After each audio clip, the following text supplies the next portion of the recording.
ఇక మొత్తానికి వెలుగుమట్ల ఇట్లుంటే ఇంకొక అంశాన్ని కూడా చూసే ప్రయత్నం చేద్దాం. ఏంది అంటే సేవ్ తెలంగాణ. ఇది విన్నారా మీరు? ఉమ్మడి ఆంధ్రప్రదేశ్లో పూర్తి స్థాయిలో కూడా మన రాష్ట్రాన్ని రక్షించుకోవడానికి సేవ్ తెలంగాణ అనే నినాదం ఉండే.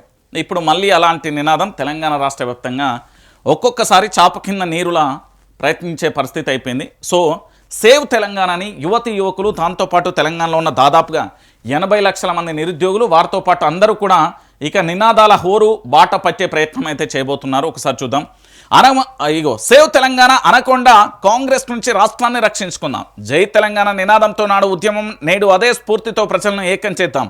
రేవంత్ లాటరీ సింగం, కేసీఆర్ ది హిస్టరీ. తెలంగాణలో కొత్తగా రాహుల్ బంధు స్కీమ్ లూటీ చేసేందుకు మూసి బ్యూటిఫికేషన్. 2 ఏళ్లలో ఏ వర్గానికి పైసా ఇవ్వని సర్కార్. రాష్ట్రంలో నిస్సిగ్గుగా ప్రజాస్వామ్యం కొని హామీలపై అసెంబ్లీలో ప్రభుత్వాన్ని నిలదీస్తాం. 6 గ్యారంటీలపై ప్రైవేట్ బిల్లు పెడతాం. బీఆర్ఎస్ వర్కింగ్ ప్రెసిడెంట్ కేటీఆర్ వెల్లడి. పార్టీ ఎమ్మెల్యేలు ఎమ్మెల్సీలకు వర్క్షాప్. ప్రతిపక్షంగా ధీటుగా పోరాడదామని పిలుపు అంటూ కూడా చూస్తున్న పరిస్థితి కనబడుతుంది.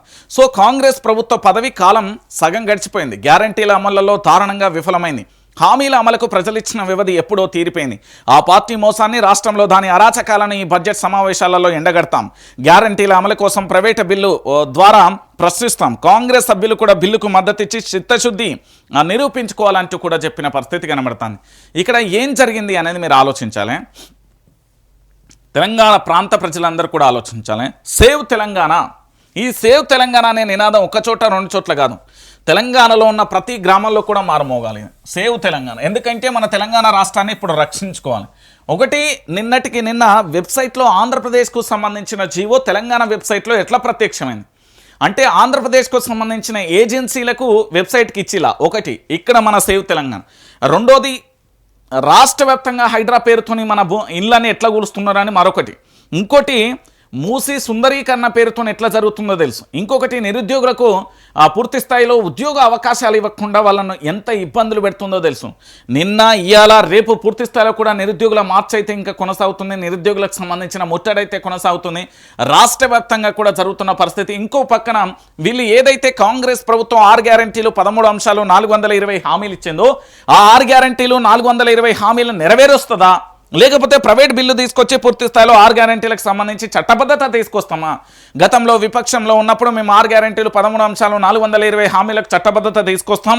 ఎందుకంటే ఒక భగవద్గీత, ఒక ఖురాన్, ఒక బైబిల్ అని చెప్పిన ఇదే కాంగ్రెస్ పార్టీ ఈరోజు 6 గ్యారంటీలను ఎందుకు అమలు చేయలేకపోతుంది? దాంతోపాటు రాష్ట్ర వ్యాప్తంగా చాలా వర్గాలను కూడా ఇబ్బంది పెడుతున్న పరిస్థితి కనబడుతుంది. కాంగ్రెస్ ప్రభుత్వం రాకతో కనుమరుగైపోతున్న చాలా కుటుంబాలు ఉన్నాయి. ఎందుకంటే వీళ్ళు చేసే రచ్చ అంతా ఇంత కాదు. మీరే ఆలోచించండి. ఈ ఒక్క చోటనన్నీ హైడ్రాకు సంబంధించి కావచ్చు, మూసీ సుందరీకరణ పేరుతోని కావచ్చు, ఇలా మహాత్మా గాంధీకి సంబంధించిన ఆయన యొక్క విగ్రహాన్ని పెడతామంటూ కూడా చెప్పి ఏకంగా అక్కడ పూర్తి స్థాయిలో ఆ బిల్డింగ్నే బ్లాక్ లిస్ట్లో పెడతా అన్నారు. ఏది బఫర్ జోన్ కానీ ఎఫ్టీఎల్ జోన్లో ఉందని చెప్పాను. మరి మహాత్మా గాంధీది కూడా ఎఫ్టీఎల్ బఫర్ జోన్లోనే ఉంటుంది కదా. మరి ఈ మాత్రం సోయి లేదా అని తెలంగాణ సమాజం అడుగుతోంది. మరి దానికి సంబంధించి ఏం చెప్తారు అనేది మనం చూడాల్సిన పరిస్థితి కనబడుతుంది. సో మొత్తానికి తెలంగాణ రాష్ట్ర వ్యాప్తంగా కేటీఆర్ అంశం ఒకటే. కేటీఆర్ కొత్త నినాదాన్ని ఎత్తుకున్నాడు. ఆ నినాదం ఏంది అంటే పాతదే. ఈ సేవ్ తెలంగాణ అనేది పాతదే, కానీ ఇప్పుడు తెలంగాణ రాష్ట్రానికి మళ్ళొక్కసారి పరిచయం చేస్తున్నాం, మళ్ళొక్కసారి గుర్తు చేస్తున్నాం.